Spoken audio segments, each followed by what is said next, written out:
We're going to spend a few minutes now with voice VLANs, and if you have no previous voice experience or a little previous voice experience, you're set, frankly, either way. I'm not assuming any prerequisite knowledge here. We're not going too deep into voice, but you should know about these voice VLANs, how to set them up, and the options available. We're going to see all of those in action on the board and on live equipment. Now, our IP phones, you've got 3 ports. One is connected to a switch, another's connected to a PC, and finally, a third is an internal connection to what we call an ASIC, an application-specific integrated circuit. It's a chip that's created for one specific application. Get it? Or one specific purpose. Now, with Cisco IP phones, we don't have to worry about the PC here, because as far as the PC is concerned, it's attached directly to that switch. As far as the direct connection to the IP phone is concerned, the PC is unaware and it just don't care. Now, let's talk about end users for a moment. What makes end users crazy? And I know that you may think there are a lot of answers to this. Just remember, let's be kind because we're all end users in one way or another. Not being able to print. Hey, I've been there. It drives people crazy. Not being able to get in their email. That's when, brain circuits begin to, short circuit. And the third one is when voice traffic is continually interrupted. It starts sounding like this. Hi, hey, it just sounds horrible because it's continually being interrupted. Well, that is the result of jitter. And jitter is defined by Wikipedia as, let me take a deep breath here, the deviation from true periodicity of a presumed signal in electronics and telecommunications, often in relation to a reference clock source. Well, that's a pretty highfalutin definition. I just call it that really annoying continual interruption in a voice stream that makes you want to tear your own eardrums out. There's nothing worse than listening to a song that starts jittering. It just plucks my eardrums and my nerves, and it probably does the same for you. Now, let's talk about the link between the switch and the IP phone here, because it can be configured as either an 802.1q trunk or an access link. And using a trunk gives us the advantage of creating what we call a voice VLAN, a VVID or Vivid, and it's a VLAN dedicated to carrying voice traffic. Now the VVID allows the highest QoS available because it gives our delay-sensitive voice traffic priority over normal non-voice data streams. Now using an access link, you already know the trouble this could lead to. When we're using access link, we're mixing our voice and data traffic up and we're carrying it in the same VLAN.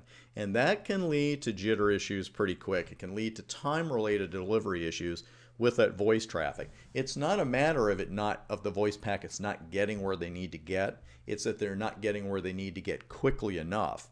Because the human ear, it's pretty unforgiving. It will only accept 140 to 150 milliseconds of delay before it notices a problem with voice delivery. And when the voice traffic gets delayed a little bit and your end users start noticing a problem with voice delivery and their eardrums get plucked, your support center phones start to ring. Now, even though this link can be a trunk or an access link, seems pretty clear cut, and it is, we actually have 4 options for the switch to phone link, 3 of them involving a trunk. It will not surprise you that the option use an access link does not involve a trunk, but the other 3 here do. We could use a trunk and use what we call 802.1p. We could use a trunk without tagging voice traffic at all, or we could use a trunk and specify a voice VLAN ID.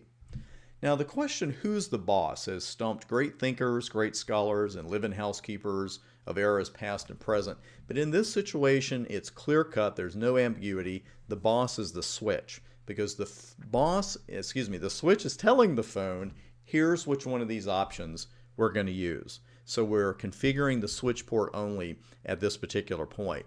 The only thing I've pre-configured on the live switch is that it's using VLAN 100 right now for normal data. The native VLAN is unchanged from the default. You know what that is. And I verified that with this partial output of show interface switch port. This is what you're going to see continually on the board. That's all I'm going to show you. I will bring up the same command on the live equipment so you can see first off that it gives you over a screen of information. And secondly, I'll show you exactly where that VLAN information is. Now let's bring up the live equipment here, and I want to show you the options that are listed. and it's switchport voice VLAN. Here are the options. First off, we can enter a number, which is the VLAN for our voice traffic. Second option is .1p, priority tagged on PVID. That's the port VLAN ID. That's the regular VLAN ID, the non-voice one. None, which seems to be kind of secretive, you know, it's saying, hey, don't tell the telephone about the voice VLAN. We don't want them to find out. And then finally, untagged on PVID. So we'll start with voice traffic here, and we'll just go with 30. I believe I've got 10 on the board, but we can go with 30. Because I wanted to show you this. Just like with a regular VLAN, a non-voice VLAN, if you create a voice VLAN that doesn't exist yet with switchport voice VLAN, the switch will create it for you. Now let me show you the full output of show interface switchport. And as you can see, there's a whole lot of information. I believe we look at this at other parts in the course too as well. But you can see all this private VLAN information really doesn't mean anything to us right now, so I'm just leaving that out on the screens. And the VLAN information is right here. So you can see that the access mode VLAN is 100, as I mentioned. The trunking, the native mode VLAN, the native VLAN has not been changed from the default, which is 1. And the voice VLAN right now is set to 30. So at this point, here's what we have. We have a trunk, and the data is going to be carried over VLAN 100, and voice traffic is going to use VLAN 10.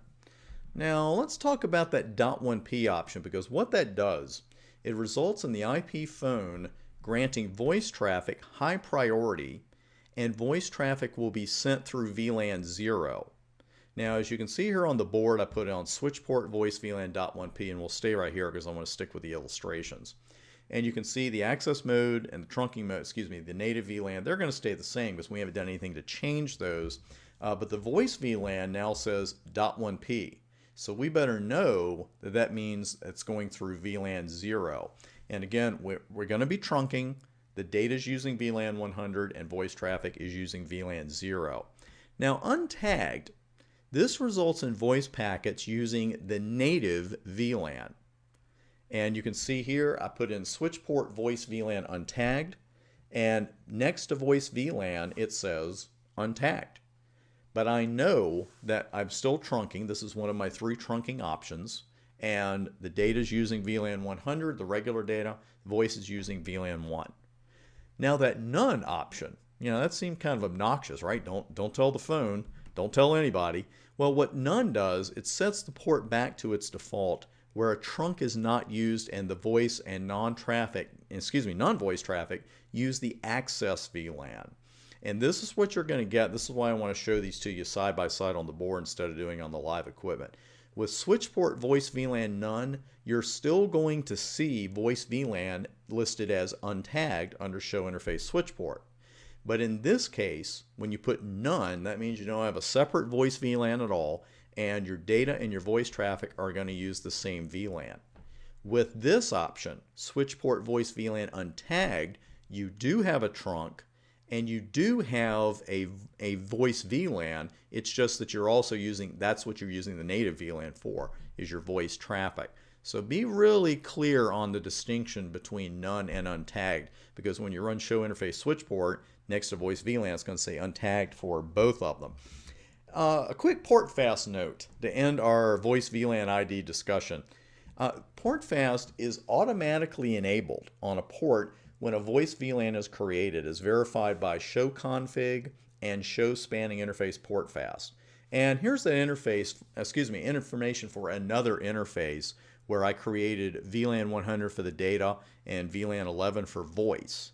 And I did not manually enable port fast, but there it is, you know, interface fast 0/2, and at the bottom, people are sometimes surprised because they'll look at their config and say, spanning tree port fast, I didn't put spanning tree port fast on there. Well, when you enabled voice VLANs right there, yeah, you actually did.